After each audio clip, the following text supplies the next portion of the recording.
Son las 7 en punto. Muchas gracias a todas las personas que se conectan con la Sociedad Colombiana de Fijación Externa e Infecciones Óseas. Hoy contamos y nos sentimos con una gran alegría de contar con un expositor que no requiere presentación. Realmente el doctor Miguel Galván es una persona muy querida dentro de nuestros capítulos, muy querida en nuestro país. Gracias, doctor Galván, por estar acá con nosotros y compartir su experiencia. Vamos a hablar hoy de la fijación externa en los tratamientos de deformidades en niños. Para algunos todavía creerán que esta herramienta está muy lejos de ser empleada en los pacientes pediátricos y por el contrario, tiene una gran utilidad, sobre todo que hoy conocemos más acerca de esas enfermedades congénitas, su comportamiento, su evolución, la expectativa de vida de los pacientes ha aumentado. A todos los participantes les recuerdo que estas charlas quedan grabadas en el canal de YouTube de la Sociedad Colombiana de Cirugía Ortopédica y Traumatología y que por favor hagan todas sus preguntas para que puedan ser respondidas por nuestro panelista en el día de hoy en el módulo de preguntas y respuestas. Doctor Galván, el auditorio es suyo. Muchas gracias por estar acá. Muchísimas gracias, buenas noches. Pues un placer que me puedan invitar a hablar algo que para mí ha sido parte importantísima de mi vida. Déjame compartir pantalla aquí. Ahí dime si se ve la pantalla como debe ser. Es correcto, profe. Perfecto. Ahí debe estar la primera lámina. En la pantalla. Perfecto. Entonces, bueno, muchísimas gracias a la Sociedad Colombiana y específicamente al capítulo, la Sociedad de Fijación Externa, por esta oportunidad de poder contar, porque eso es lo que más o menos voy a hacer, una buena parte de mi vida y hoy aquí en Medellín siento que todas estas herramientas ahora son las de un profesional maduro, donde tengo tantas herramientas y fijación externa es una de ellas y muy importante. Entonces, primero agradecerle a dos de mis former fellows, como dicen en inglés, dos de mis alumnos y mis amigos o mis panas, como decimos en Venezuela, que son Carlos Pargas y Adolfredo, porque para esta charla me ayudaron con la revisión bibliográfica, que hice una amplia revisión bibliográfica para encontrar que hay muchos artículos muy útiles realmente. Primero vamos a empezar con el nombre de la charla, es fijación externa en niños. Por lo tanto, hay que definir qué es un fijador externo y diferenciarlo de los otros tipos de fijaciones, de que es la fijación interna. Entonces aquí vemos que la fijación externa es un sistema de agujas roscadas al hueso que unidas a un marco externo producen estabilidad suficiente para generar osteogénesis entre los fragmentos. Pero una fijación interna, y me refiero en este caso específico a las LCP, es un sistema de agujas roscadas al hueso unidas a un marco interno. Y realmente cuando ustedes ven estas dos imágenes que yo coloco acá, esto que estamos colocando como un fijador interno, una placa LCP, también es un fijador bajo los mismos principios, porque son agujas que se unen al hueso y tienen un marco. Déjame ver qué pasó aquí. Ok. Entonces, las características de un fijador externo tiene varias ventajas, porque tiene una precisión que puede llevarnos a una correcta alineación. Tiene lo que yo llamo una ajustabilidad, es decir, que lo puedes cambiar durante la cirugía y después de la cirugía, porque es adaptable, sobre todo cuando son sistemas multiplanales. Una adaptación a las irregularidades del hueso. Si el hueso es irregular, él se puede adaptar fácilmente, más los clavos y las placas no es fácil que hagan eso. Puedes comprimir los fragmentos y lo puedes hacer de forma aguda o progresiva. Distracción aguda y progresiva. Corrección en angulaciones progresiva. Y tiene problemas, como todos los sistemas, y uno de los mayores problemas es la posibilidad de infecciones del tracto de los pies. Las características de los fijadores internos no tienen ajustabilidad. Es difícil luego de colocarlos hacer una distracción aguda y mucho menos progresiva.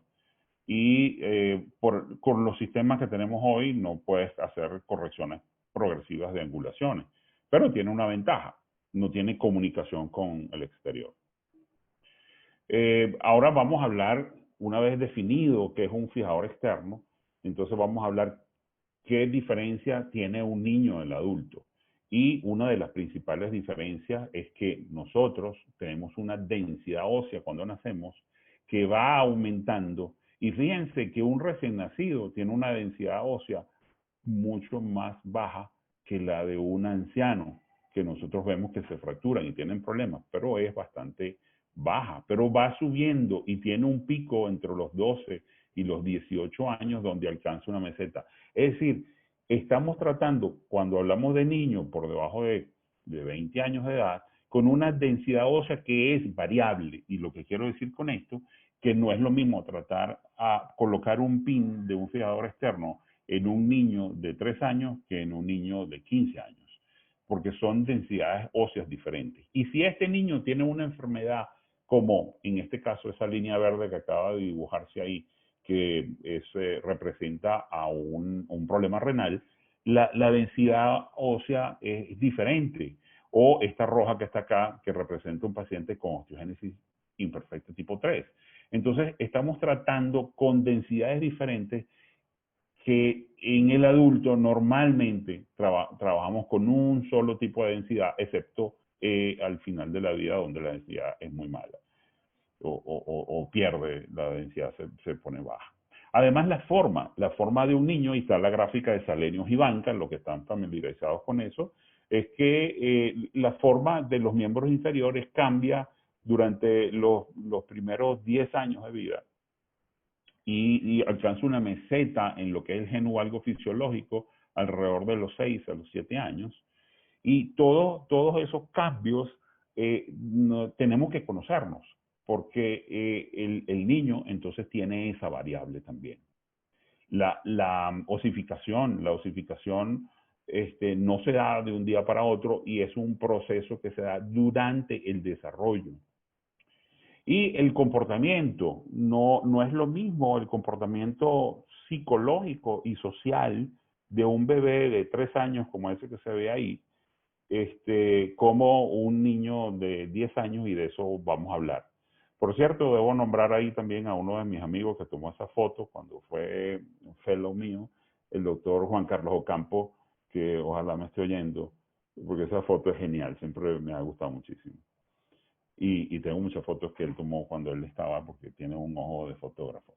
Entonces, miren, vamos a empezar un poco la revisión de lo que significa el comportamiento psicosocial. Y ven este artículo que no es muy reciente, bueno, del año 2015, como ven acá, y los llama mucho la atención.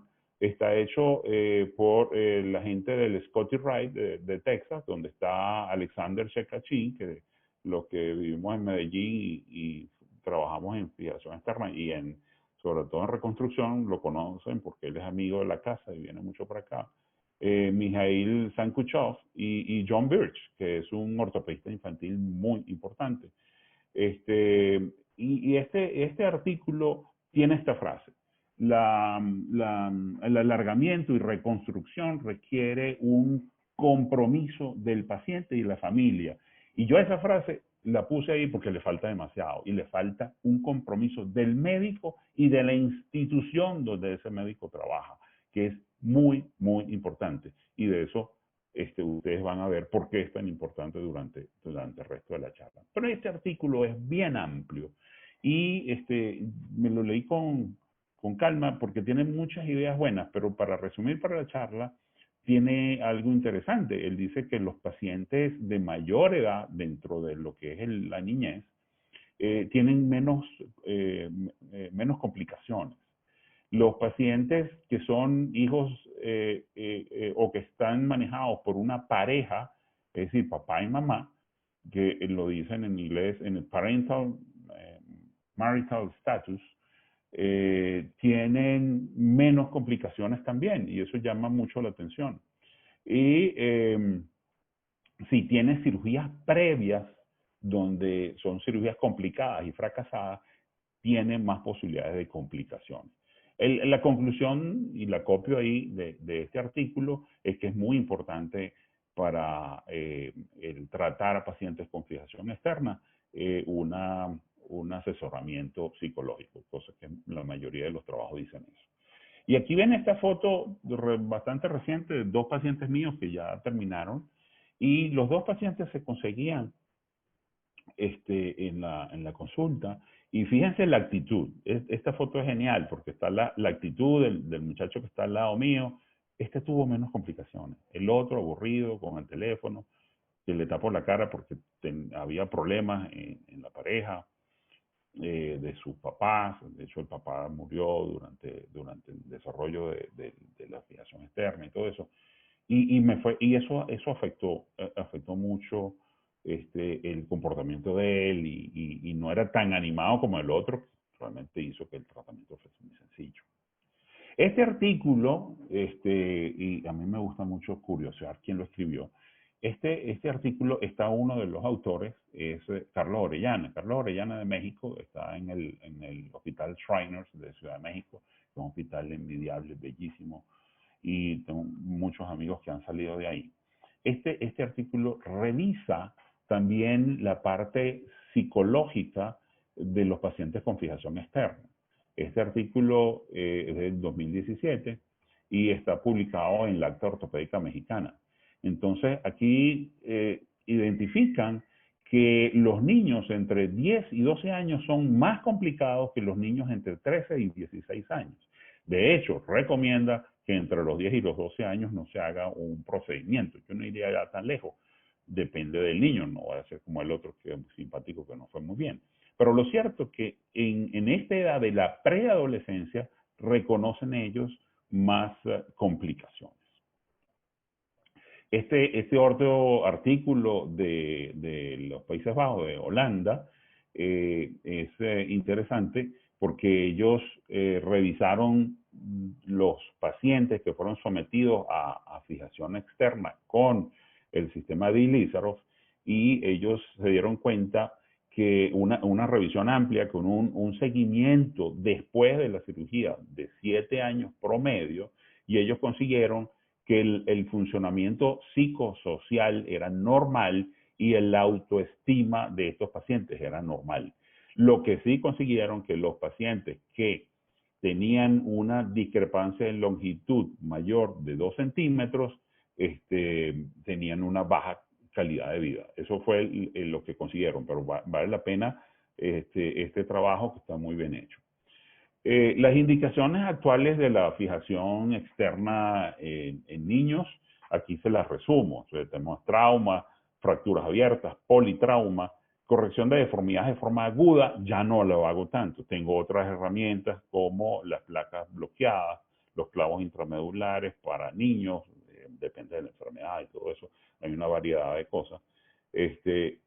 Pero para la corrección de deformidades en forma progresiva sí se usa transportaciones óseas, alargamientos y condrodiastasis. Vamos a hablar de cada uno de estos puntos. Aquí está hablando de trauma, entonces vamos a empezar con uno de los puntos, de los trabajos. Aquí está un trabajo que escogí porque es de Sanjit Sarhawal. Sanjit Sarhawal es uno de los autores más importantes de los últimos 10 años en ortopedia infantil. Él estaba en Nueva Jersey, ahora está en San Francisco, y tiene muy buenos artículos. La mejor revisión de Blount que existe la tiene él, y tiene un libro de cirugía reconstructiva donde él lo edita. Está Paley en ese libro con un capítulo buenísimo. Hay gente muy buena en ese libro.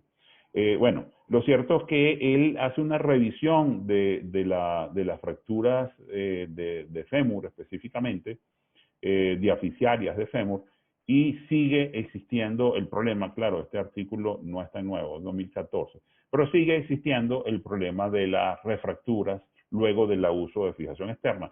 Prácticamente la deja para fracturas abiertas, politrauma, y no para uso diario.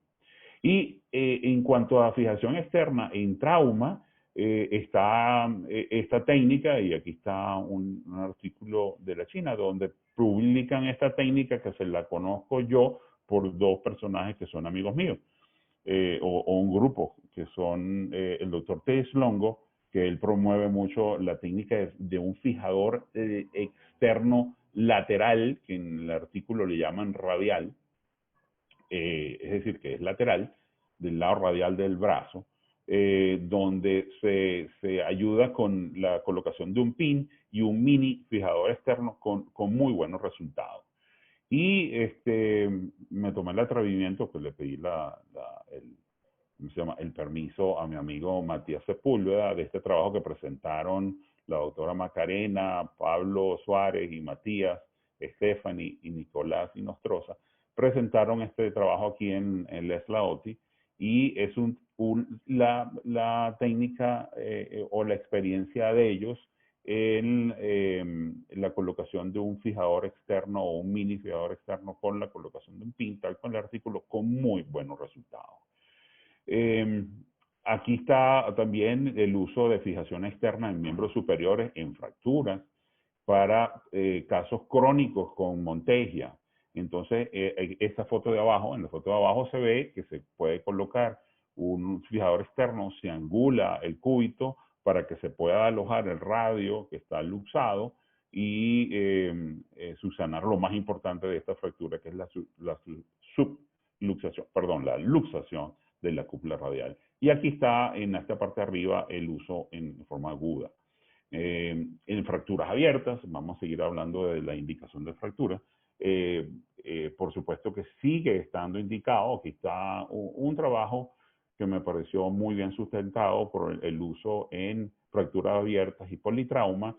Y este es un caso mío de este año. Fíjate, el 4 de marzo, este muchacho tiene una caída con un arrollamiento, una fractura abierta tipo 1, una polifractura, y yo lo trato con lo que mejor manejo para este tipo de cosas, que es un ilízaro. Es muy cómodo, el paciente puede apoyar de inmediato, y ya se lo quité, aquí está ya consolidado, y se lo retiré la semana pasada. Aquí está un paciente también reciente, con un paciente que cayó de un tercer piso, se salvó, lo que tuvo gran fractura con pérdida de tejidos blandos. Estuvo 23 días hospitalizado en un hospital general acá, y después nos lo mandan en estas condiciones. Ahí en las condiciones, el 27 de enero me llega a nuestra urgencia, con una relación nueva que tenemos con uno de las EPS aquí que nos están mandando los pacientes con trauma, y resulta que eso estaba infectado, el hueso expuesto, como ustedes ven ahí, y hueso muerto, hueso expuesto es hueso muerto, como dice Catagni, oso exposto, oso muerto.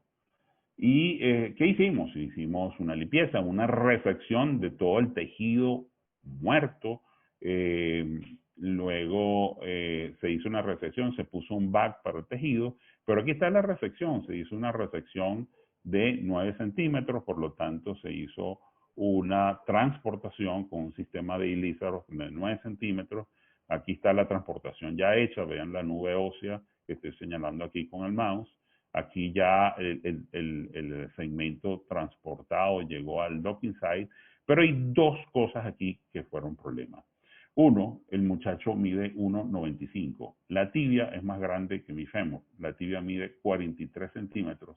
Y ninguna placa, porque necesito una placa anatómica que agarre aquí abajo, así como lo estoy dibujando acá, y llega hasta acá para pasarlo a placa, porque la posibilidad de que él tenga ese tutor, esperar que eso consolide, eran por lo menos unos 4 a 6 meses. Y yo tengo la posibilidad de pasarlo a placa, solamente que inmediatamente me doy cuenta que no hay una placa en el mercado que se pueda colocar a ese muchacho, y sobre todo que tenga para fijar este fragmento tan pequeño.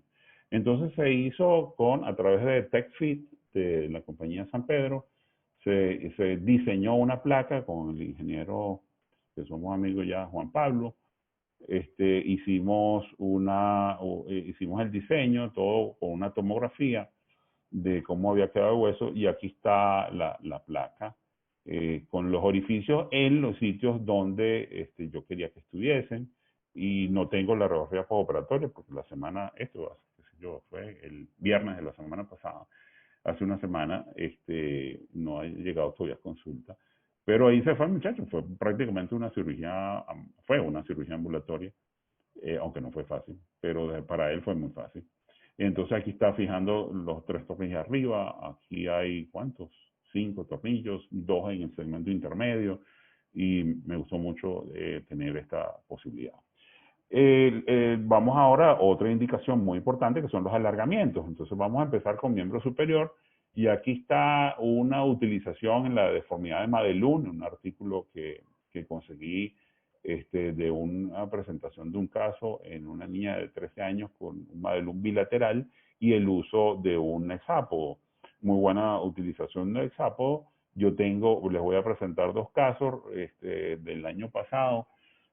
Aquí está Juan Camilo, que tuvo no un Madelung como tal, pero sí la deformidad de Madelung, en el caso de que él tuvo una fractura, lo trataron quizás de una forma no correcta y se necrosó la fisis, o se cerró la fisis, mejor dicho, no se necrosó, se cerró la fisis y quedó con un acortamiento del radio.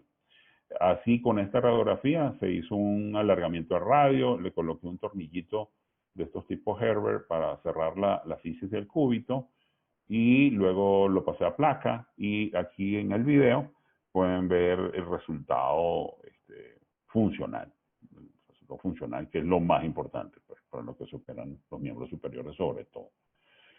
Aquí está otra muchacha, Your Ladies, también exactamente secuela de una fractura con cierre de la fisis. Se hizo un alargamiento, ya yo la operé, lo pasé a placa también, y dentro de mi orden no conseguí la postoperatoria, pero sí la tengo en algún lado en mi teléfono, en mi computadora. Aquí está un paciente con acortamiento de húmero por una niña, con un acortamiento del húmero por una artritis séptica neonatal, ya una mujercita ya cerrando los núcleos de crecimiento, y si ella consulta pues para hacer un alargamiento con un tutor Orthofix o tipo Riel, se hizo un alargamiento de 7 centímetros y no hizo falta pasar la placa porque consolidó muy bien. Vamos ahora a las deformidades congénitas. Aquí tenemos las deformidades posaxiales. Vamos a empezar por ahí. El patrón tipo 1 que he dado en otras charlas, donde son pacientes que tienen acortamiento del fémur, acortamiento de la tibia, hemimelia peroneal, inestabilidad de la rodilla, que es lo más importante para lo que vamos a hablar, torsión femoral externa, torsión tibial interna, y las deformidades del pie inherentes.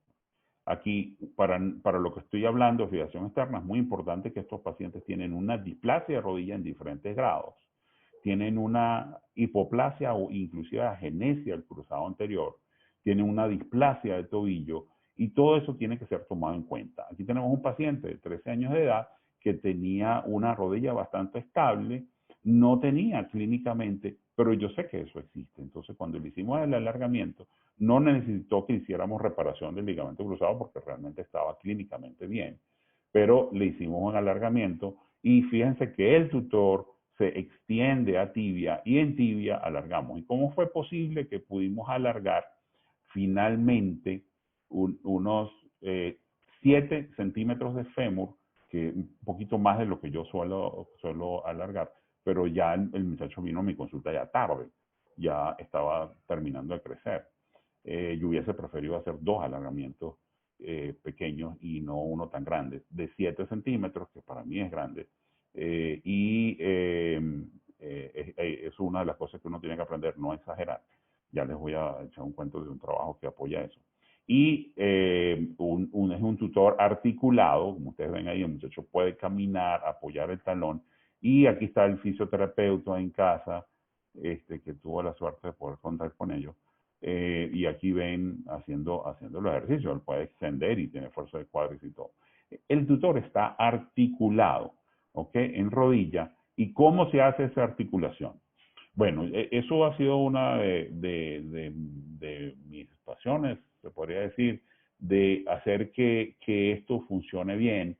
Presenté un póster en el Congreso, o digamos en la reunión que tuvimos del Comité de Fijación Externa aquí en Cartagena, y esto es por fin ya hecho realidad.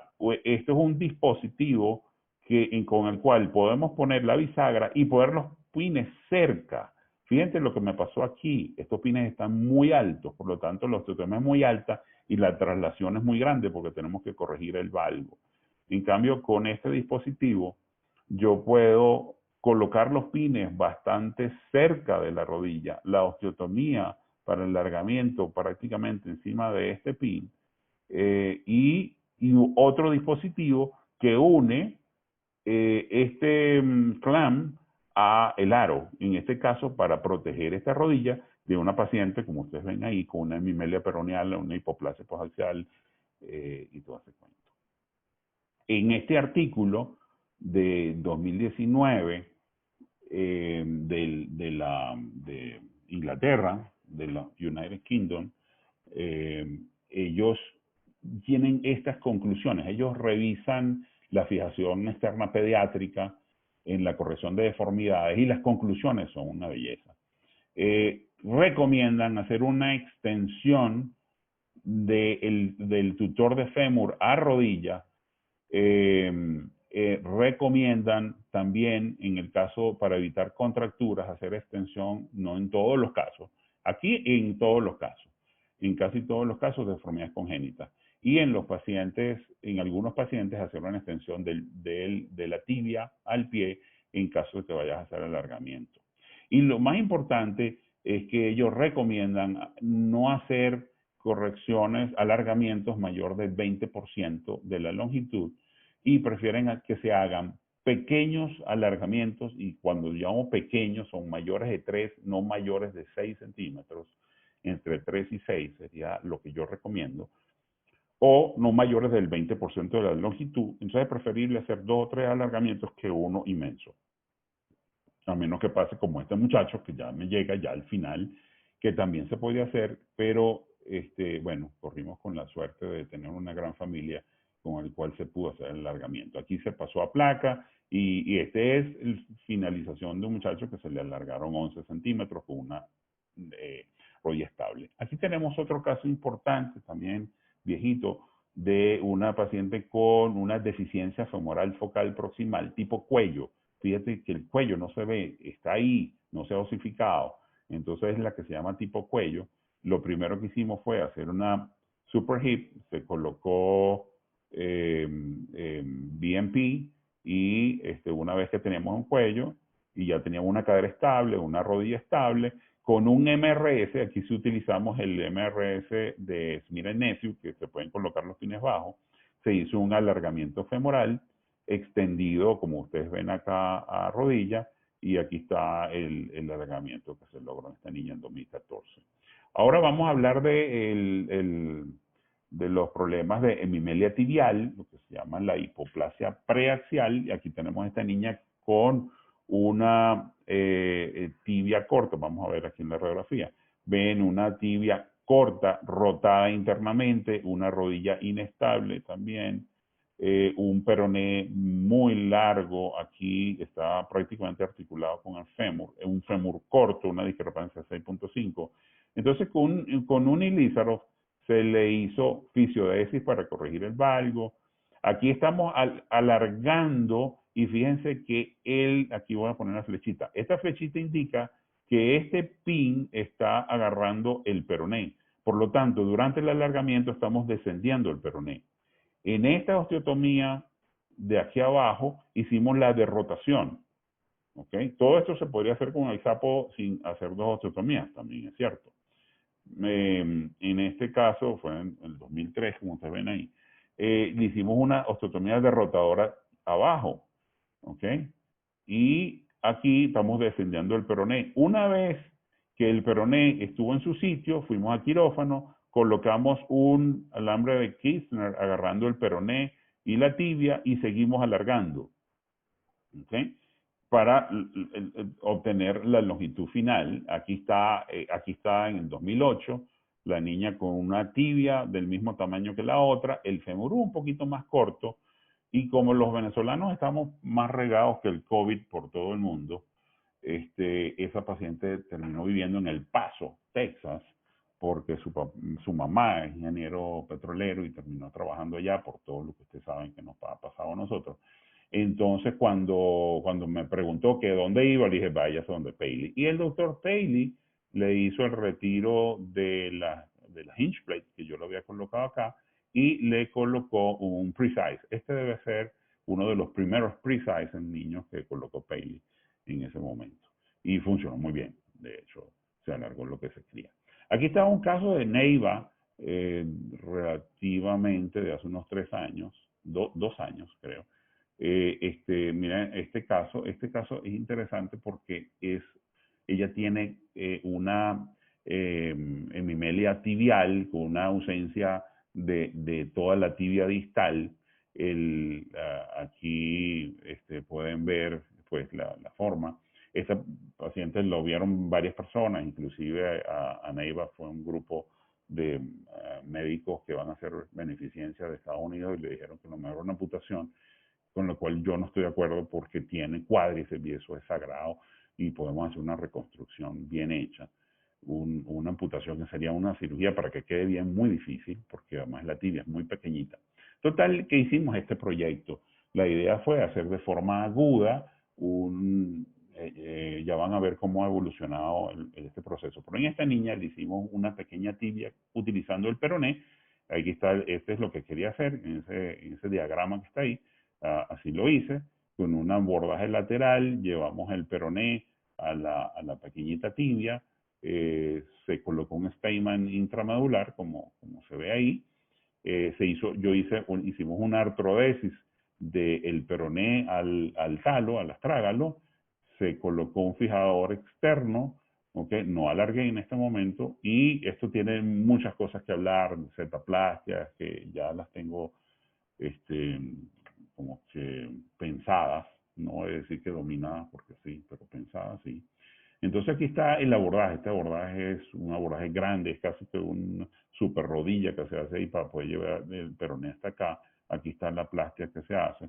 Lo cierto es que finalmente aquí está la niña moviendo con su fijador, caminando con su fijador, y aquí está, ¿qué vamos a hacer ahora? Ahorita vamos a hacer simplemente un alargamiento, porque tenemos un tobillo estable, un pie pequeño, sí, pero estable, funcional, con sensibilidad, y una rodilla estable. Y aquí está la niña caminando. Por cierto, los papás me llamaron hace como un mes. Ahorita con el COVID estamos parados porque hay que hacer un alargamiento. Este paciente es más reciente. Tiene una patología muy parecida, como ustedes ven acá. Este es un paciente de República Dominicana. Saludo a mi hermano por allá. Y aquí ven, aquí estoy dibujando ya en quirófano, dibujando el peroné súper grueso, buen cuádriceps. Lo primero que hago, que lo hice en la niña anterior, que no se los dije, pero lo primero que hago es liberar toda la arteria y tenerla a la vista. Ahí está el nervio, la arteria. Luego me voy lateral y busco el peroné, buscando hacer una artrodesis del peroné con el astrágalo. Ahí van a ver un movimiento interesante que se hace ahí. ¿Ok? Y ven la piel como sobra. Ok, ahí se pone un Steinman, ese Steinman va por todo el peroné. Luego, aquí está el paquete. En el video inclusive se ve latiendo el paquete. Fíjense el nervio como se bifurca. ¿Ok? Eso es ya cuando soltamos el torniquete. Aquí está los flaps, cómo se manejan también. Aquí está ya finalmente. Y fíjense que no ha hecho nada porque aquí lo que variamos con esta técnica, que ya ha hecho 3 casos, y con un truco que me enseñó el doctor Dror Paley, que es colocando el Steinman que está haciendo la artrodesis del tobillo. ¿Ok? Aquí se le hace un bastoncito, un ganchito, un gancho, donde se engancha acá, lo jalas, y el tutor va a empezar a descender. Entonces, vamos a alargar la pierna sin hacer una osteogénesis por distracción, simplemente descendiendo. Aquí van 2.12 centímetros para ese momento de descenso, y aquí cuando tengo la cabeza del peroné en el sitio donde quiero, en ese momento, aquí alargamos a este niño de una forma muy sencilla y alargando 2 milímetros diarios, porque no había que hacer hueso, y sin dolor, porque solamente era la parte blanda, y alargando 2 milímetros, alargamos 6 centímetros. 6 centímetros. Este es un caso diferente porque se alargó solamente partes blandas. Entonces, vuelvo a quirófano y cuestiones de un mes, más o menos fue un mes y una semana, volvemos a quirófano, busco el paquete neurovascular de los peroneos que pasa aquí, busqué mi nervio ciático oculto externo y busco el peroné y lo traslado al trocito de tibia, pongo mi alambre de Kirchner y lo protejo, ahí lo protegimos por 3 semanas con un fijador externo y luego le pasamos a un clavo de fascia duval. Se puede haber puesto un esquema normal, pero yo les tengo mucha confianza al fasciae, que tienen mucho mejor agarre. Y este es el resultado final con su piernita y ya está en Moca, que es una ciudad pequeña al lado de Santiago. Y aquí está justo el día que se iba. Ya teníamos coronavirus. Se fue en un vuelo humanitario. Aquí está un caso también antiguo, este sí es antiguo, de Claribel, una niña con una enfermedad de Blount, con un Lange-Skeol ya avanzado, este es ya un Lange-Skeol 5, está haciendo aquí un puente, y utilicé la técnica que me enseñó el doctor Julio de Pablos, que es la condrodiastasis. O sea, con un fijador externo, fíjense que no hay osteotomía, solamente la colocación del tutor. Yo preferí usar un fijador externo con la colocación de bisagras en el punto que yo quiero, que es aquí por encima del aro, el core está aquí, y le hicimos una distracción hasta la alineación, haciendo que crezca de este lado. Y aquí está la niña con su piernita alineada. Eso se llama condrodiastasis. Este caso es muy reciente, en enfermedad de Blount. Así me llega el paciente Yair, un niño del Chocó, una zona aquí en Colombia, de 13 años de edad, ya prácticamente terminando de crecer. Ustedes ven que hay unos núcleos abiertos todavía. Y ¿qué tiene él? Aquí quiero que lo vean caminar. Okay. Este es mi consultorio. Y él tiene un Lange-Skeol 6.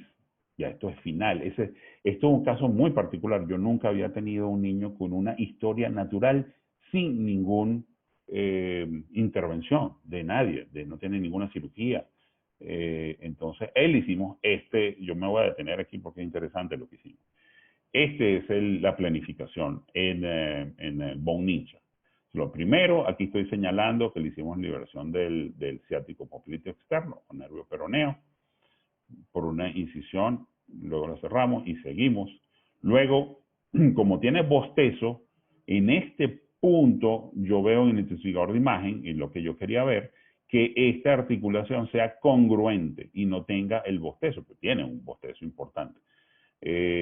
Como yo esto luego lo voy a explicar, creo que el miércoles, que voy a hablar de Blount en otro webinar. Ok, entonces, se me fue aquí. Entonces, aquí coloco un fijador externo monoplanar con 2 pines solamente para mantener la congruencia de la articulación femorotibial externa. Ok, coloco un aro, fijo la tibia y hacemos el levantamiento de la meseta, como se ve ahí. Okay. Luego el otro cora que está en este punto, coloco las bisagras, coloco el tutor, colocamos los pines, hacemos la osteotomía y esto así es que yo quiero que quede. Ese era mi plan y les cuento que así quedó. Entonces aquí está, coloco mis 2 pines primero, voy a ilustrar solamente con un solo lado porque hicimos lo mismo todo el mismo día. Tardamos, creo que fueron 5 horas, 4 horas y media. Aquí hicimos, ya le liberamos el nervio, levantamos la meseta, aquí se ve con el separador de láminas, luego le pasamos los pines, utilizamos el peroné, le hicimos una osteotomía del peroné, por supuesto, y importante, y el peroné lo utilizamos como injerto para sostener aquí. Aquí está comenzando, así sale de quirófano con un varo todavía, las rodillas estables, con una bisagra a nivel de rodilla, él podía mover unos 20, 30 grados, y aquí empezamos a hacer la corrección progresiva. Aquí va corrigiendo, ustedes van a ver cómo se está trasladando el segmento distal. Aquí corrigió y se ve trasladado, y luego lo pasamos a una placa, le utilizamos una placa anatómica de síntesis de 3.5 larga, de 16 orificios, y aquí lo hicimos en los dos lados, aquí está el lado izquierdo y el lado derecho. Y aquí está, estamos hablando que él vino a mi consultorio recientemente, y en cuestión de 3 meses hicimos todo. Y aquí está, ese fue el día que le puse unos yesos, me hice un alargamiento de Aquiles con una técnica de hockey. Y por primera vez lo veo sonreír. Por medio parece otro muchacho. Ok, entonces, complicaciones, sí. Dentro de las complicaciones conseguí muchos artículos, pero qué mejor que mi experiencia. Fíjense, en el hospital ortopédico, por allá en el 91, yo hice una revisión del 91 al 2002 de mis propios pacientes y de mis colegas, donde revisamos 101 historias y nos conseguimos con todas estas complicaciones de pines, luxaciones. Estas son con las que tenemos que lidiar en fijación externa, y por supuesto ustedes ven que no las uso en cualquier cosa, yo las uso donde se debe usar. Muchas de las complicaciones se pueden evitar. Este caso me dejó impactado porque este fue un niño, vamos a llamarlo Edgar, bueno, quiero poner el apellido porque puede haber complicaciones, porque este niño tiene esta deficiencia femoral focal proximal. ¿Qué tenemos? Una deficiencia femoral proximal. Aquí tienen la cabeza que no tiene conexión con el fémur, un fémur muy corto, ven que el fémur está rotado externamente como todo eso, tiene una hemimelia peroneal, pero a alguien se le ocurrió que como estaba corto se le podía poner un fijador externo. Se le coloca un fijador externo, un tipo ortofix, con un spine, por cierto, muy delgado, y empieza a alargar, el papá muy juicioso, tremenda persona, el niño muy simpático, y ellos empiezan a alargar y alargar, y van a la consulta de este doctor, y cuando viene y tiene un alargamiento de 7 centímetros, les llama la atención que la rodilla tiene una forma muy rara, buscan otra opinión, por alguna razón, no sé cómo, llegan a mi consultorio, miren el fémur donde va, hasta acá arriba, o sea, se luxó la rodilla y el fémur ascendió y me llega así. Así me llega, es una foto dantesca, la rodilla luxada, los papás no sabían qué era lo que estaba pasando, pero sentían que algo no estaba bien. Gente del campo, muy inteligente, pero por supuesto con conocimientos limitados de la situación. Y yo tuve que hacer una cirugía muy compleja, de hacer un acortamiento agudo, le coloqué una plaquita, le coloqué un tutor con bisagra, para tratar de salvar la rodilla, y en este punto está ahorita, tiene muy poca movilidad de la rodilla, pero bueno, tiene su caderita fuerte. Yo creo que estoy esperando que madure él y yo también, porque de este caso sí todavía no tengo un plan. Ya les podré contar. Esto es lo que les quería contar en esta charla. Esta charla tiene más láminas, pero la dejé hasta ahí, porque es que tengo tanto que contar en fijación externa durante tantos años. Yo uso fijación externa desde el año, exactamente les puedo decir que fue desde el año 95. Que vi muchas fallas en otro sistema y dije, esto puede ser una herramienta, y de hecho es una gran herramienta. Muchas gracias. Fausto, te toca. Doctor Galván, muchísimas gracias. Se queda uno sin palabras con estos casos tan difíciles y tratados por etapas tan acertadamente, sin dejar de decir las dificultades y las complicaciones que pueden ir apareciendo, algunas esperadas y algunas sobre el camino, pero de eso se trata el seguimiento de los pacientes. Doctor Galván, por acá tiene usted 182 personas conectadas en este momento que han escuchado su charla y hay varias preguntas que se las voy a compartir. El doctor Gilberto Herrera, desde la ciudad de Pereira, nos pregunta, ¿cuál es su protocolo para el cambio de fijador externo en alargamiento o transporte a placa? Antibióticos previos, hospitalización. ¿Cómo lo hace usted? Sí, bueno, lo más importante para eso es que tengamos un paciente, fíjate, una de las primeras láminas había la palabra compromiso. Entonces, dentro de ese compromiso, tienen que cuidarse mucho lo que es la infección del tracto del PIN, que sea lo mínimo posible. A pesar de eso, se presentan. Y a pesar de eso, yo los paso a placa, inclusive con infecciones pequeñas, no con muy graves, no, por supuesto. Se trata primero.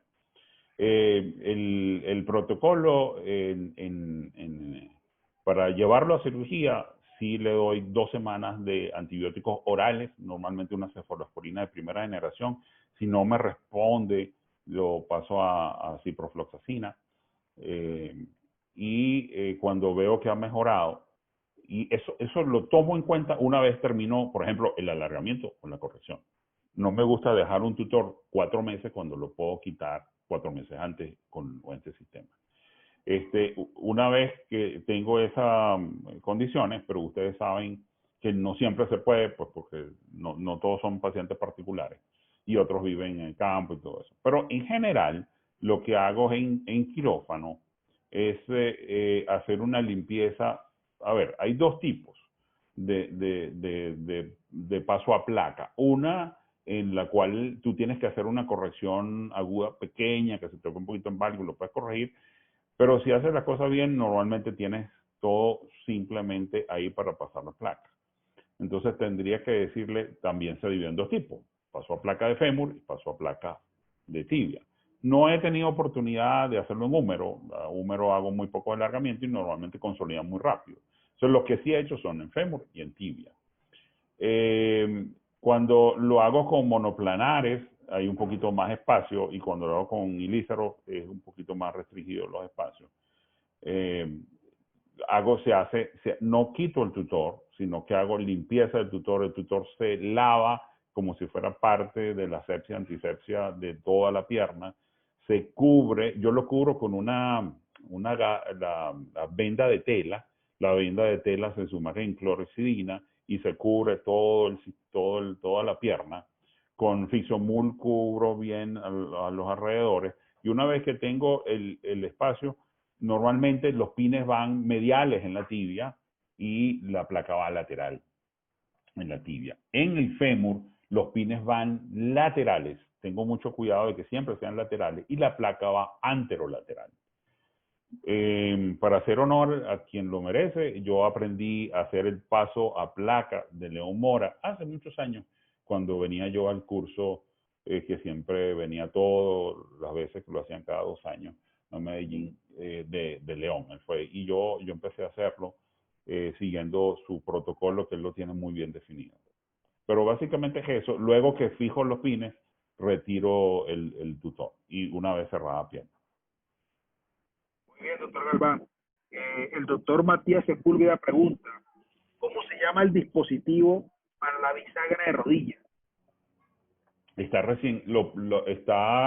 recién construido. No tiene nombre todavía. Lo probamos la semana pasada. El miércoles lo voy a poner en otro paciente. No tiene nombre, pero Matías, como nosotros tenemos contacto, te voy contando cómo vamos con eso. Muy bien, doctor Galván. El doctor César Gil, desde la ciudad de Medellín. Qué bueno, César, amigo de la casa, pregunta, por ser niño para evitar fusión prematura de la corticotomía, ¿a cuántos días inicias el alargamiento y a qué velocidad? ¿0.25 cada 6 o cuál es su plan, profe? La mayoría de las osteotomías que yo uso, por no decir todas, son percutáneas. Yo hago una pequeña incisión, hago con el método original de Lízaro, que era hacerlo percutáneo con muchos orificios en forma de abanico. Luego utilizo un osteotomo no tan fino, más bien fuertecito, algo intermedio entre un cuchillito y un osteotomo. Tengo mis juegos de osteotomos personales y los mantengo afilados. Entonces, tuerzo en una forma particular el osteotomo. Total es que lo que les quiero decir es que cuido muy bien la vascularización del hueso. Entonces, normalmente yo puedo iniciar el alargamiento al día siguiente, pero sabes que lo uso, el otro día Julio de Pablo me estaba contando allá en España, en Húmero, él lo inicia al día siguiente. Yo lo comienzo a la semana, en una semana. ¿Por qué una semana? Porque me es muy cómodo al paciente y a mí, lo opero, y el día que lo opero cuento una semana. Si lo operé, por ejemplo, el paciente lo operé hoy, viernes, yo a ese paciente lo voy a ver el jueves de la semana que viene. De hecho, el que operé hoy, que voy a hacer una corrección de un varo con un fiador externo, entonces le dije, nos vemos el jueves. El jueves comienzo el alargamiento. Básicamente así. Había un truco que me enseñaron en el Hospital Ortopédico Infantil que parecía curioso, es que en niños tú empezabas el alargamiento, los niños de 5 años o menores empezabas al quinto día y le añadías un día por año. Es decir, que si el niño tenía 6 años, tú lo comenzabas al sexto día. Si tenía 7 años, al séptimo día. Yo los comienzo todos a la semana. Perfecto. El A doctor la Ricardo, velocidad, antes que me lo pregunten, yo no alargo a 1 milímetro diario, alargo a 0,75. 0,75, pues mi experiencia, que el callo se forma mejor. muy bien, doctor Galván. El doctor Ricardo Mosquera pregunta, eh, ¿cuándo es el mejor momento para cambiar a placa? ¿Y qué tengo que tener en cuenta para hacerlo? Creo que el tener en cuenta ya está respondido, pero el momento, profe. El momento, el día que yo digo, listo, alcanzamos, ¿cuánto íbamos a alargar? 5 centímetros, alargamos 5 centímetros, ahí estoy en ese momento firmando la orden quirúrgica. Y por supuesto, ojalá pudiera yo firmar la orden quirúrgica, operarlo el día siguiente, pero eso no me puede tomar de una semana a un mes.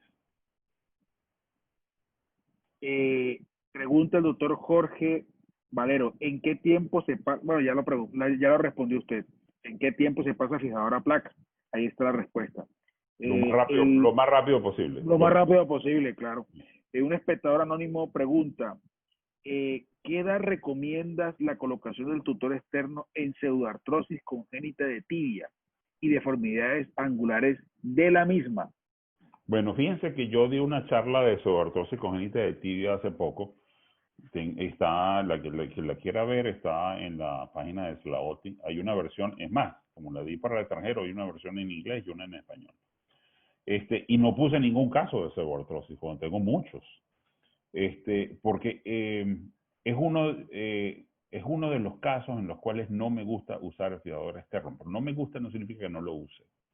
Tiene sus excepciones. La fijación externa utilizo con algunas modificaciones el método de mi Paley me puede pegar cuando le digo si no modifique algo, pero yo le modifico algunas cositas al Crosslink o Cross Union, que es el otro nombre que le da, o el 4-in-1, como lo llama Choi, donde utilizo un clavo intramedular, utilizo un clavo de fascia dual, utilizo una placa antirrotatoria, y eso queda tan firme que no necesito ni siquiera usar una férula. Utilizo injerto de cresta ilíaca, utilizo BMP. Lo que no utilizo es el bifosfanato. Lo he pensado para atrás y para adelante y no, para mí no tiene ningún sentido. Y yo uso bifosfanato mucho en osteogénesis imperfecta desde el año 99 con muy buenos resultados, pero no en pacientes que no tienen una enfermedad. Y tampoco utilizo el periósteo, el injerto de periósteo que utiliza Paley. Del resto utilizo toda la filosofía y trato de no usarla. ¿Dónde uso un fijador externo? Donde el segmento es tan pequeño de la tibia distal que no me cabe una placa. Entonces en esos pacientes me voy con la placa y el fijador externo ahí a mano. Y he tenido que usar un fijador externo En pacientes que el tobillo ya tiene tantas cirugías que el tobillo no funciona, se puede hacer una artrodesis inclusive, y ahí se puede hacer con fijador externo. Es los únicos casos en que lo hubo. Ahora, si tengo que alargar, siempre yo tengo una filosofía para el alargamiento en estos casos. Yo nunca voy a tratar, bueno, no digo nunca porque lo he hecho por necesidades de otro tipo, pero siempre voy a tratar de alargar un hueso entero. Es decir, si el paciente tiene pseudoartrosis, yo no hago alargamiento. Curo la pseudoartrosis y mi lema es primero tener un hueso. Una vez que tengo un hueso sólido de epífisis a epífisis, le coloco un fijador externo para hacer un alargamiento de forma sencilla y lineal. Muy buena enseñanza, doctor Galván, porque es que tengo que tener un sustrato realmente del de hueso para poder empezar a hacer las siguientes etapas. Doctor Sustrato, Matías, me gusta esa palabra. sí, el doctor Matías Sepúlveda pregunta, ¿cuál es su opinión sobre la corrección de Blount con Exapod para realizar todas las correcciones en el mismo punto? Muy buena pregunta, sobre todo cuando tuvimos un debate tan bueno de Exapod recientemente. A ver, la enfermedad de Blount no se puede corregir todo en un mismo punto. Por ejemplo, el cora de la caída de la meseta tibial, tienes que hacerle una osteotomía aparte y tienes que levantarla aparte, con Exapod o sin Exapod. El Exapod lo pude haber utilizado yo en este caso, pero yo no veo la necesidad de utilizar un Exapod cuando tengo algo que puedo utilizar un par de bisagras. A ver, posiblemente, a ver, ¿dónde yo considero que se debe usar un Exapod? Una deformidad tan compleja que no lo puedo hacer con un ilízaro. Y a mí no se me ha presentado. Ok. El doctor César Venezolano en Talca, Chile, pregunta, ¿cuándo decides que ya es suficiente y toma la decisión de amputar, profe? Bueno, es muy interesante. Yo las amputaciones que he hecho, hice una el año pasado en un paciente congénito con una hemimelia tibial de un lado, pero no tenía cuádriceps, no tenía tibia, no tenía pie, y lo que amputé fue un pedacito de peroné sin dedos prácticamente. Mira, esas son las amputaciones que yo hago. Yo hago más deformidades congénitas que postraumáticas y secuelas y ese tipo de cosas. Yo no las veo, no sé. O sea, buena pregunta. Yo trato de no amputar, pero tampoco me niego, pues yo te digo, yo las he hecho. Pues que te puedo decir que en los dos últimos, recuerdo dos, en mis últimos, yo creo que en la historia, yo trato de no amputar. Sí, tratar de reconstruir lo más que se Yo pueda. amputé una que tenía una hemimelia tibial hace poco, pues no había nada, y la otra la reconstruí. La otra, y tiene su piernita. Y le hice, bueno, ese es otro caso, interesantísimo. Van, pregunta el doctor Alfonso Mesa. En la hemimelia tibial realizas un descenso del peroné durante el alargamiento de tibia. Veo que no fijas definitivamente, solo temporal, en lo que desciendes. Yo he visto que el peroné tiende a regresar ligeramente cefálico. Deseo saber cómo lo mantuviste en posición. No, yo lo descendí, ¿quién es? Alfonso. Alfonso Alfonso, Mesa. Alfonso, yo lo que hice fue descender el peroné y cuando lo tenía donde quería, que fue lo más distal posible, yo fui a cirugía. Lo hice un peroné protibia, pues con la técnica de Humerman, una técnica muy vieja, de que pasar el peroné, tienes que tener cuidado con el nervio, el paquete y todo eso, pasas el peroné al centro y lo coloco punta a punta con la tibia. Y ahí lo sostengo con un Steinman y luego le puse un fijador externo para sostener todo. Pero lo defendí para luego hacer la transferencia. El doctor Richard Malaver pregunta, profe, sobre el diámetro de los pines recomendado y longitud de rosca. ¿Ha cambiado algo? Sí, bueno, sobre los pines, muy interesante.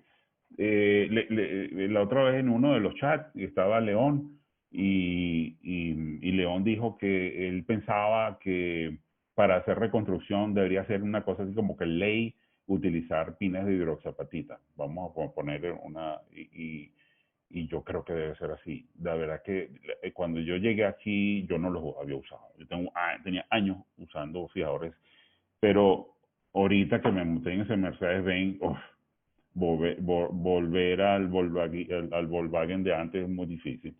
Entonces sí creo que deben tener esa característica. Luego, hay muchos cálculos con respecto a eso, sobre el diámetro. Debe ser un quinto del diámetro del hueso. O sea, por ejemplo, hoy puse un fijador externo y puse pines de 6, una niña de 14 años, pero puse un pin de 5, donde el diámetro del hueso en la diáfisis era pequeño y o sea, había adelgazado un poquito y ahí puse uno de 5. Pues nunca pasar más allá de un quinto del diámetro de hueso, que es una de las reglas. Entonces tenemos pues pines de 3, 4, 5 y 6 milímetros de diámetro cubiertos con hidroxiapatita y cónicos son mi preferencia. El pin, hay unos pines que hacen aquí en Medellín, por cierto, espectaculares, cubiertos de hidroxiapatita, son los que más me gustan.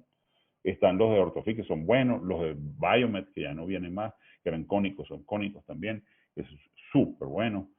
Pero en general, la característica es cónico, cubiertos con hidroxiapatita y del diámetro adecuado. El doctor León Gonzalo Mora, muchas gracias, profe, por estar aquí participando de la charla. Pregunta, tips para evitar la infección de los pines en los niños. ¿Qué decirle a las mamás? Gracias, Miguel. Bueno, León, yo lo que utilizo es agua y jabón. Agua y jabón, le digo a los papás que lo laven, lo bañen todos los días. Por supuesto le digo que no utilicen lo que en Venezuela llamamos jabón azul, que aquí se llama jabón rey, porque es demasiado fuerte y astringente. Sí, demasiado fuerte. Sí, que utilicen un jabón neutro, preferiblemente el líquido que hace bastante espuma, lo mantengan limpio y luego siempre le digo que le den una vueltica, con una gasita le den una vueltica y ya. Y la verdad es que la infección del tracto en los pines va a ocurrir, quieras o no lo quieras. El otro día me llamó mucho la atención que Julio Pablo dijo que tenía un 20% de infección del tracto del pin. Casi que me dio pena decirle que yo tengo el 100%. Y es así.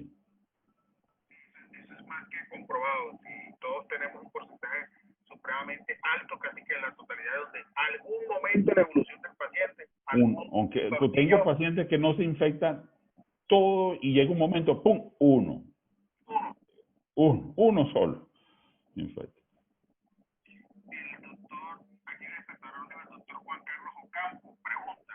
Buenas noches, disculpen el número, pero tengo 3 preguntas. Entonces vamos a sacarle una por una. La liberación del nervio ciático poplitea externo en la hemisferia tibial y peroné protibia es una liberación ampliada o solo aborda los 2 tabiques y tracciona con el fijador. Esa es la primera pregunta. Sí, a ver, los 2 tabiques, yo lo que necesito es verlo para no dañarlo. Hacer la cirugía, lo libero en los 2 tabiques, lo paso al centro, hago la cirugía y luego lo reviso cómo está.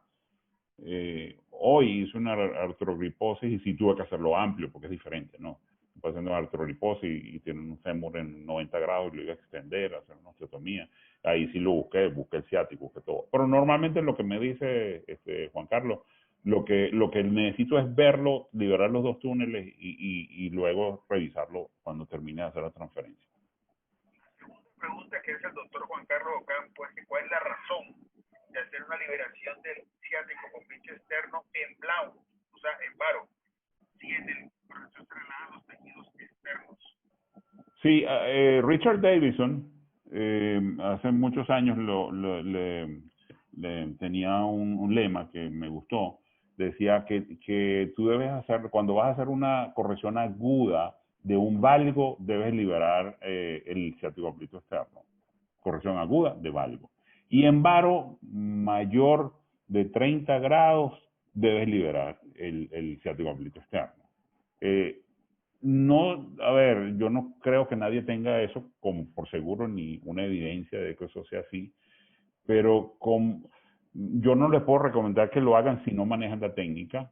La técnica es de mucho cuidado, hay que saber hacerla. Yo me siento cómodo, y Juan Carlos lo sabe, que me ha visto operar y ver que el ciático oblicuo externo es mi amigo y yo lo busco to say hello, como dice Paley, y lo hago frecuentemente. Es mucho más fácil en niños que en adultos. En adultos, cuando son obesos, es sumamente peligroso hacerlo. Y la tercera pregunta es, ¿cuál es el truco para hacer las zetaplasias? Ah, tengas un pelo. Eso no hay truco. Yo más, la tengo muy pensada. Fíjate que les dije, es que si yo tuviese un protocolo, ya lo hubiera escrito y hubiera hecho un articulito de eso para por lo menos enseñárselo a mis amigos. La zetaplastia siempre la vas a hacer así, primero este colgado y el otro. No, cuando terminas, entonces a ver cuál va y entonces empiezas como un cirujano plástico, te quitas los guantes de traumatólogo y te ponen los de cirujano plástico y empiezas no, o sea, ya toda la vida he querido tener unos pasos para enseñarlos y siempre me cambia la jugada la piel. Un espectador acá anónimo dice,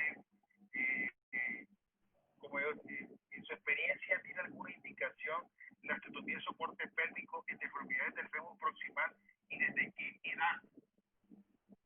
No, por supuesto. No hablé de soporte pélvico. La verdad es que ahorita que terminé la charla debía haberla puesto dentro de las cosas que se hacen con fijación externa en niños, porque es bastante controversial.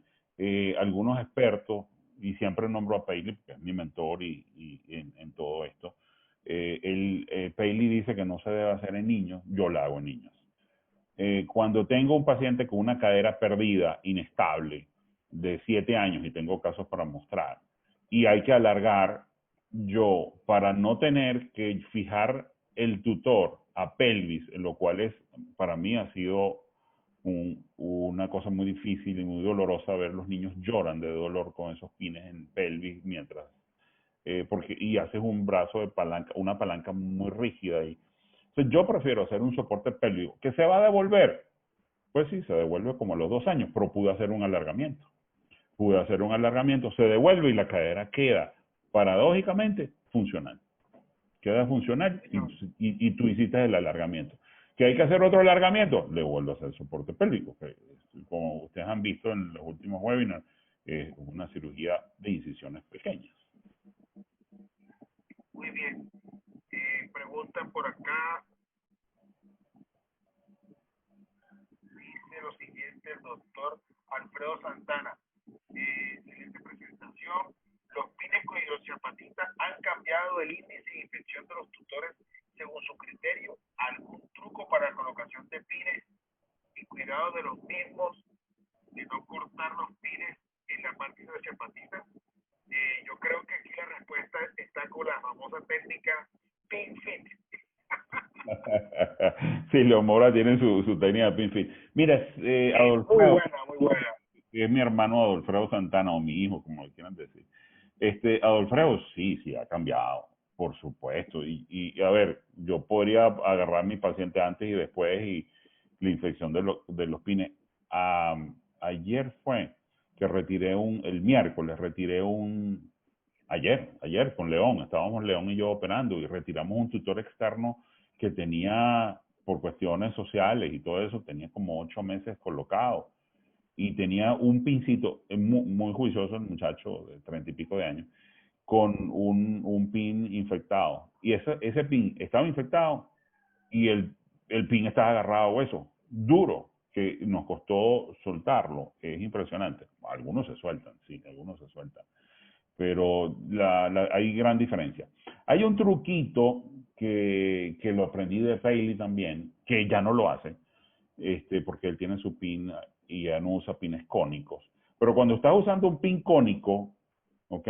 Y resulta que te quieres devolver por alguna razón, o sea, tú puedes quitar el pin, ¿ok?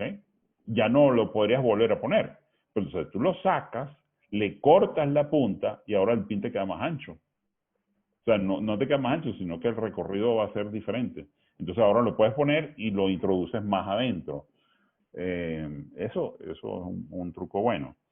A lo mejor Alfredo se refiere a eso. Pero la técnica de colocar los pines es tener los instrumentos adecuados, las guías adecuadas, las brocas que funcionen. Hoy recordé que también en una ocasión Dror Paley dijo, es preferible que utilicen una broca buena de ferretería que una broca de marca que no sirva y queme el hueso. Y es absolutamente cierto.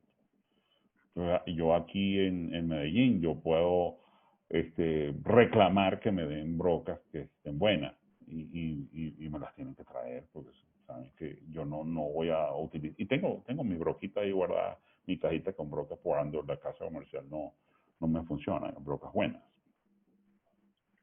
Doctor Fulvio Zúñiga pregunta, ¿le cambia el mismo acto quirúrgico de tutor a placa, dado que el tutor ha estado varias semanas? Sí, claro, claro. El paso a placa tiene que ser en el mismo acto quirúrgico. Es un acto quirúrgico para eso. Es una cirugía que no es sencilla. La gente se debe entrenar en eso. No es sencilla. Realmente tiene sus trucos. Como les dije, sobre todo la parte femoral la aprendí con León. De tanto hacerlo, creo que le cogí el tino. La de tibia es un poquito más sencilla, también tiene sus trucos. Eso sí, deben entrenarse en eso. Quizás ya no haya tiempo. Eso puede ser. Hay que hacerlo, nada más. ¿Cómo se los cuento? Eso sí es algo que hay que. El doctor Mateo Flores pregunta, eh, ¿Quién pregunta? Que no te escucho bien. acá, eh, muy interesante la artrodesis con el fascier dual.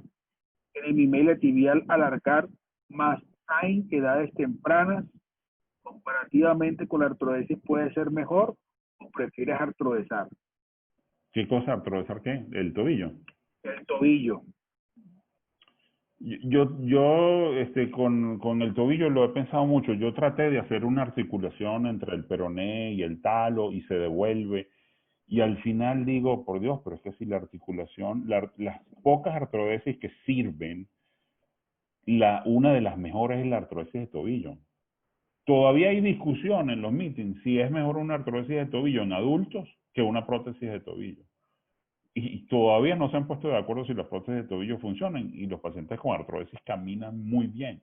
Yo Muy en el año bien. 2005 vi un paciente con artrodesis de ambos tobillos jugando tenis en una presentación. Y yo le decía eso fue en Baltimore, y el tipo le decía al de prótesis que había un crossfire, le decía, mejórame esto, tu paciente juega en tenis.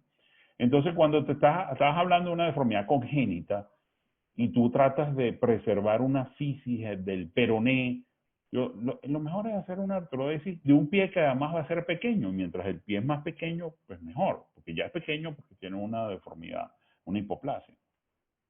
Entonces, a mí me costó llegar a esa conclusión porque yo trataba de preservar algo que no existe. Ese paciente no tiene tibia distal, no tiene tibia distal y que voy a preservar. Lo mejor es hacer una artrodesis y caminan muy bien. Muy bien, profe. El doctor Mora da una recomendación, dice, para el recambio se debe esperar 1 o 2 semanas que pase el periodo inflamatorio de los pines por la distracción.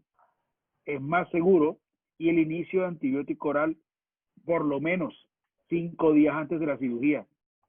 El Sí, doctor Fulvio Zúñiga pregunta, ¿cuál es su porcentaje de infecciones luego de cambiar de tutor a placa en un solo tiempo? Es una pregunta interesante. Los primeros trabajos hechos en Colombia de esta parte, pero no teníamos todo ese protocolo que se aprendió, lo que usted acaba de decir, profe, de los trucos y sugerencias y tips importantes para hacer el recambio, llegaban hasta un 16% en unos recambios, pero ese porcentaje bajó notablemente con todo el protocolo que se hace actualmente. ¿Cuál es su experiencia, doctor Galván? sí, yo no he contado cuántos tengo, yo he tenido 2 infecciones, 2.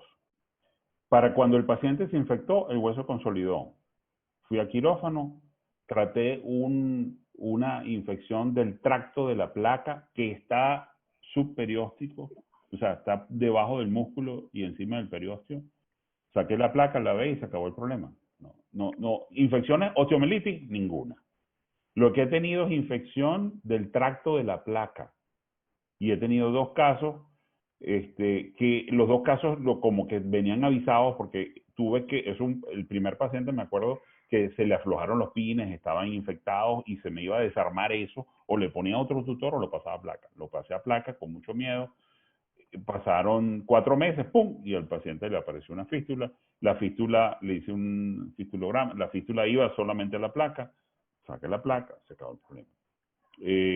Acabo de tener un paciente, ya no me asusto, acabo de retirar, esa paciente, se llama Isabela, la presenté ahí, le puse la placa, hizo como una fistulita, ya había consolidado bellísimo toda la nube de alargamiento, fui al quirófano, retiré la placa, y tú te das cuenta que la infección es de tejidos blandos, no Es llega. superficial, Es no alcanza a llegar, es Ujú. superficial, correcto. Y cuando aparece es superficial, que es Sí, mucho más fácil de tratar que el caso de que fuera otro tipo de implante.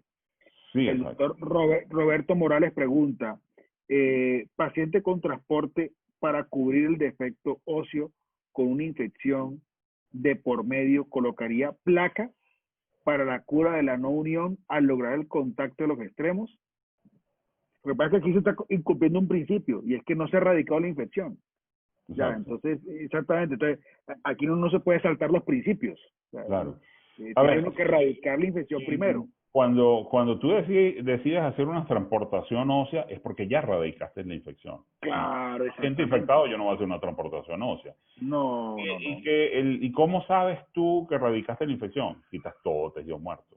Quitas el hueso completo. Que hay que quitar 10 centímetros, quita 10 centímetros. Que Quítelo. hay que, quitas todo, limpia, limpia, limpia. Y cuando tienes todo eso limpio, ya no tienes infección. Ahora tienes un defecto óseo, que es otra cosa.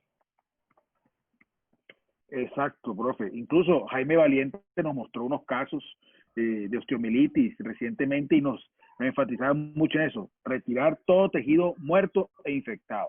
Es que El doctor, la osteomielitis se acaba, dice, a mí me enseñaban cuando yo empecé que la osteomielitis no se curaba. Y resulta que es la cosa más fácil de curar porque retiras todo. retiras Tú todo. retiras todo el hueso, ahora no tienes osteomielitis, ahora tienes una cosa que no es fácil de hacer, que es ahora reconstruye eso y ya es un hueso nuevo, que no es Ujú. fácil, que no es fácil. Desbridamiento oncológico, como en algunos textos también aparece. El doctor Juan Ricardo Benavides, desde la ciudad de Pasto, nos pregunta, ¿cuándo indicas en agenesis de fémur proximal la realización de una osteotomía del soporte pélvico? Ricardo, cuéntame, ¿en dónde? En la deficiencia femoral focal proximal. Sí, Sí, de la clasificación de Paley está la tipo 3, 3C, la 3C. ¿Cuál es esa? La que, la que tienes un fémur, no hay cabeza. Ahí puedes hacer un soporte pélvico, ahí puedes hacer una amputación de Syme o puedes hacer una rotacionoplastia. Son varias opciones. El soporte pélvico es una de esas. Tengo un caso que le hice una rotacionoplastia, no consolidó el fémur a la tibia y le voy a hacer un soporte pélvico. ok. Perdón, no consolidó el fémur a la pelvis. Tuve una Por acá, complicación gravísima y le voy a hacer un soporte pélvico. por acá pregunta el doctor Josmar Reyes, doctor Miguel, desde Maturín, Venezuela. Ujú. Te pregunto si tienes la asesoría de psicólogo infantil para tus pacientes y la familia y si te ha resultado que ellos pasen a esa consulta. Sí, sí tenemos, sí tengo. Tengo a la psicólogo Marta y cuando veo necesario le pido asesoría con ella. Dice acá el doctor Richard Malaver, de acuerdo al tamaño del segmento, en caso de usar alambres, ¿alguna sugerencia en cuanto que sean olivados, lisos, referente a la densidad ósea? No, en niños la densidad ósea es suficiente porque los tutores también son más pequeños. Entonces el Ilíceros es más liviano, pues son de aluminio, los aros son de aluminio, hay un Ilíceros pediátrico. Yo trato de no usar alambre, solamente los uso en el pie, y lo puedo utilizar olivados si quiero que el fragmento se me venga hacia un segmento, pero de rutina utilizo no olivados. Pero eso es, eh, a ver, eso es costumbre mía, pero el que utilizar olivados está bien. Listo. Por acá pregunta el doctor Fernando, ¿qué velocidad es recomendable para la colocación de los pines para evitar necrosis térmica del hueso? Es La, frecuente velo- esa necrosis la velocidad de la mano de un señor de 58 años, lenta la mía. La manito, así, así. Así cuando quiero que vaya rápido, le digo al que me está ayudando, dale tú y no. Ah, No, sí, no, la profe. velocidad de la mano, se haga con una broca. Lo importante es que se haga con una broca buena, ¿ok? Que es, eso es muy importante.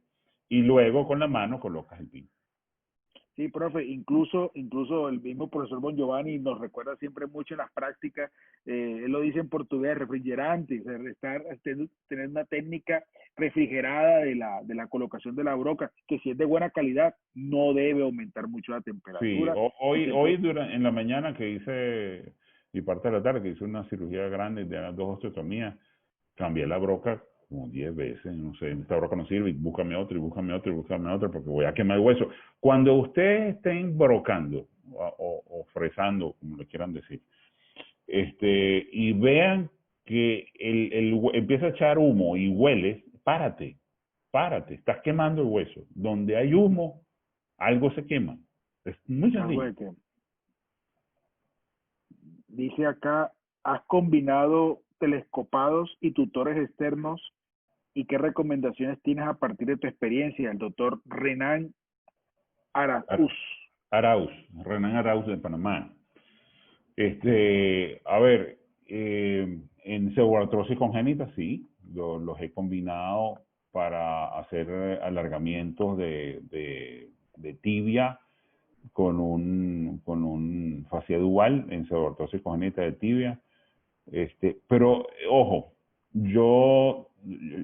voy a decir algo que a muchos no les va a gustar, que lo que les gusta hacer guiado sobre clavo. Yo creo que cuando tú colocas un tutor y esperas que un clavo intramedular te guíe el alargamiento, estás errado. Si el tutor está mal colocado, el clavo que está dentro no te va a guiar nada. Se va a doblar igualito porque el tutor es mucho más fuerte que el clavo intramedular y mucho más fuerte que el hueso. Entonces lo que tienes que buscar es la correcta colocación de ese fijador externo y el clavo, en el caso de pseudoartrosis, está adentro porque ya lo había puesto, pues no lo voy a sacar para... En osteogénesis hay un reporte, ahorita hay un trabajo que va a salir de un amigo de México que hizo un alargamiento exitoso en osteogénesis y después le puse un clavo gap. Pero en general yo hago alargamientos sin placa, sin clavo y se las coloco luego. Pero acuérdense, artrosis congénita de tibia es un caso aparte, porque es un hueso tan débil que necesita un clavo para fortalecer el hueso, no para Ya, alargar. no para alargarlo, sino para darle un poquito más de sustrato, como usted dijo Mm. ahorita. Profe, aquí dice que en caso de pines con infección recalcitrante, bueno, eso es un término que da para pensar muchas cosas. Una Sí, colocación con tutor temporal, cambio de pines por un corto periodo podría ser una opción. ¿Qué opinión tienes al respecto? sí, puede ser una opción, claro. Pues si estás haciendo algo que no quieres parar, eh, pero no es usual. Pues que la experiencia que yo tengo no es usual nunca lo he hecho, pues que yo haya tenido, pero se ve como lógico, pero yo no es que esté tan infectado que tenga que colocar otro tutor. A veces hay que parar y quitar el tutor y esperar que la infección pase y luego sigo en otra oportunidad, es lo que yo hago. Correcto. Por acá pregunta el doctor César nuevamente, ¿alguna recomendación de qué tipo de sutura prefieres para el cierre de partes blandas para el manejo al momento del retiro de la fijación externa a placa? Yo últimamente estoy usando el monocril para Sí, todo. Es que el niño quita punto es un sufrimiento para él, para mí, más para mí que para él. Entonces yo uso monocril. Incluso, profe, yo creo que la enseñanza principal es el cierre hermético. Yo creo que esa es la clave. Un manejo gentil de las partes blandas, porque uno podría utilizar lo uno o lo otro y lo que usted dice, ¿sabes? Que se vuelve un problema para quitar los puntos a los muchachos al momento del control. Una tragedia. Sí, El así doctor es. Lenín Colmenares pregunta, en el momento de pasar al transporte óseo de fijadora placa, reavivas el docking site y colocas algún tipo de inductor o no. O sea, Sí, que si usted sí, le hace algún sí. tratamiento al docking site. Sí, claro que sí. Eso se lo aprendí a Mauricio Catagni. Cuando estuve en Italia, eso era una cirugía muy común en él. Ellos tienen muchos accidentes en moto, igual que aquí. Y muchos transportes, ellos hacen muchos transportes óseos por osteomelitis en tibia. Entonces él lo hace con Ilizarov. Él transporta, cuando yo fui, pues en 2007, estuve allá. Entonces él transporta, cuando llega al docking site, en el momento que llega, lo va a quirófano, saca injerto de cresta ilíaca, curetea, quita las barras que unen los dos aros, eso es lo que él hace, le da con la cureta, pone el injerto de cresta y vuelve a unir el tutor y le va bien, le va bien. Porque yo le vi los buenos resultados. Nosotros hacemos lo mismo, pero lo hacemos con una placa normalmente anatómica de estas distal, lateral, de tibia, eh, y también va bien, pero haciendo lo mismo. Puedes hacerlo con cresta ilíaca, pero también lo puedes hacer con sustitutos óseos. Yo tengo la suerte que puedo utilizar el BMP, la proteína morfogenética, y sustitutos como matriz ósea, y también va muy bien. Pregunta el doctor Rosauro Rojas, ¿qué tan frecuente es la parálisis del ciático popliteo externo en alargamientos de tibia? No es frecuente que cuando estás solamente alargando tibia y colocas los pines donde va bien, no debería haber ningún problema. Saludos, Rosauro, tiempo que no sabía de ti. Profe, muchas gracias. Hemos evacuado apropiadamente cada una de las inquietudes de las personas que han participado. A todos los que han estado acá, les doy un gran agradecimiento a la Sociedad Colombiana de Cirugía Ortopedia y Traumatología por darnos esta oportunidad de compartir estos temas. Yo creo que el tema de la fijación externa en niños no se acaba. Hay muchos y muchas cosas más para aprender y para continuar. Y la experiencia del doctor Galván es grande. Alguien preguntó en el panel y lo puse allí, profe, le respondí de que si estaba recibiendo usted celos, entonces le di la información por escrito allí para que sepa cómo debe hacer el camino para lograr comunicarse con usted y por supuesto a través del Cora Grupo. También Sí, claro que sí. Vamos a esperar que pase este este periodo de la pandemia. COVID-19, Dios mío, que esta vaina va para largo. qué desgracia. Sí, Bueno, sí, muchas gracias a todos y esperamos contar con la presencia en los siguientes webinars que vamos a estar desarrollando. claro que sí. Muchas gracias, Vamos Fausto, te lo agradezco mucho. gracias, profe. Saludos a todos los amigos por ahí. Gracias, igualmente.